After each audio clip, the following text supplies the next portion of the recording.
PJ, you got a little bit late start to the season here because of a freestyle season and things like that. So how do you feel you are now at this point, going into the second half of the year? Yeah, I feel great.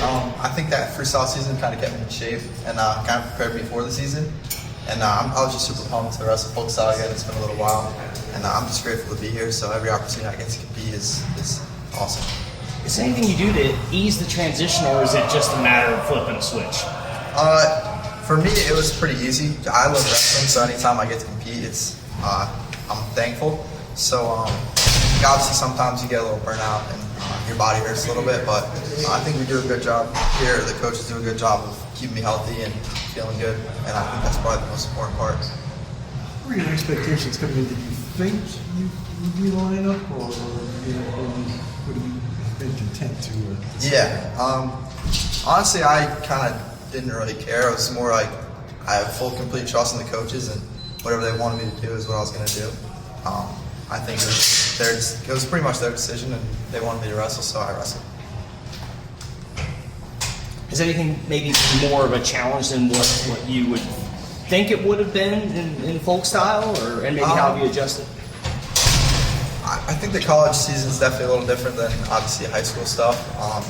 Kind of just wrestling every weekend or every other weekend especially this January is going to be busy. But honestly, no, it's kind of exactly what I was expecting. I've competed against college guys like in the practice room training since I was a sophomore in high school. So I think I know I'm at the college level, but just being prepared to wrestle every weekend, make a way every weekend, I think that was the biggest change. Could you imagine maybe coming into this room not having that experience, like you just said? You know what I mean? Like coming in here totally green, not exposed to college guys. No, yeah.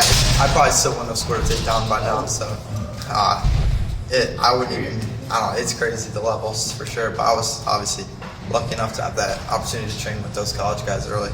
When did you get your first takedown in the room here, if it's not giving away a state secret, and kind of what were your emotions, what were your thoughts to kind of get that one out of the way? Yeah, it was, I don't really remember when, but it was a pretty good feeling too, especially wrestling some of the better guys, and sometimes you get a takedown and you're like, yeah, let's go.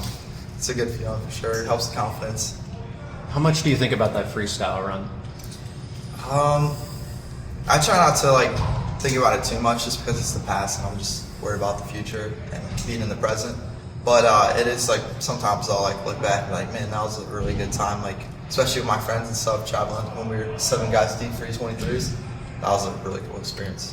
What did you maybe prove to yourself, or something that you learned and said, I can do this? Or did it just kind of establish things that you already knew? Yeah, I think that more of the senior level stuff is kind of established a little bit in my mind that I'm at that level. And it can be a little bit scary, being in high school and you're like, oh, I'm wrestling the best guys in the whole country. They're grown men, they have kids, it's a little crazy, but it kind of helped me understand that you're that good and you can compete with these guys. Would you say that, that the Penn State room is almost like that on a day-to-day basis, going up against those elite caliber? I might even be harder, honestly. Some days I just get beat up and I'm like, dang, this is really hard. But then I'll go compete and I'm usually doing pretty good. So it's pretty humbling to be in here for sure.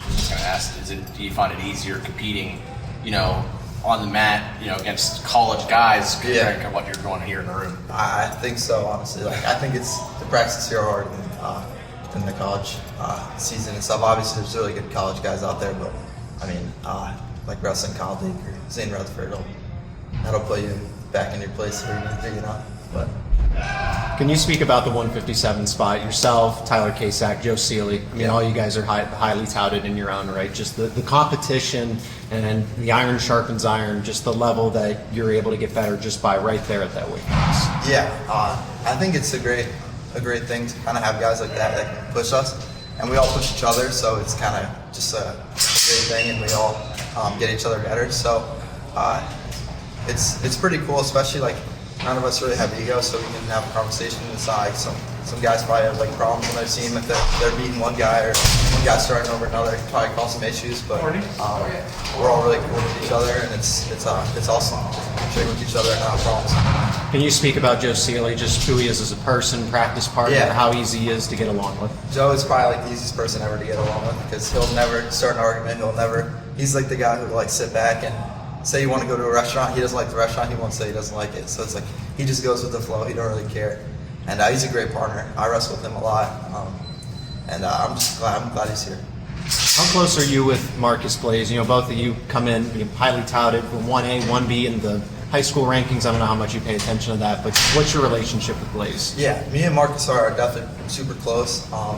I lived with him over the summer, so it was pretty cool to get close to him. I knew him a little bit before he got here, but not like super well. Marcus is a really great person. Like honestly, like here everyone's really good wrestlers, but like they're just better people. So it's really cool to be around people like that. Same kind of question with Ono. Do you get to wrestle with him because he has a few weight classes below you? But how often do you get to train with him, interact with him? Yeah, I lived with him over the summer too, so it was pretty cool. And like seeing him progress with his English has been pretty cool.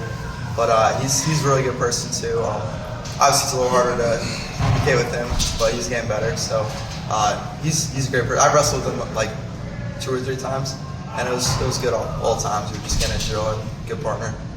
He's a little smaller, so it's hard to like pick up the pace, but it's good. One more. You think back, you've been wrestling a long time, I'm sure. When did it click in and say, hey, I'm pretty good at this sport, and I'm going to continue? I think my 7th or 8th grade year was kind of like when I realized that I can like do it, like take it pretty far. Kind of when I won like states in 7th grade, I was like, yeah, I think I can take it to the next level, like high school states. So I would say right around 7th or 8th grade was when like the big realization came. All right, thank you, BJ. Yeah, thank you guys.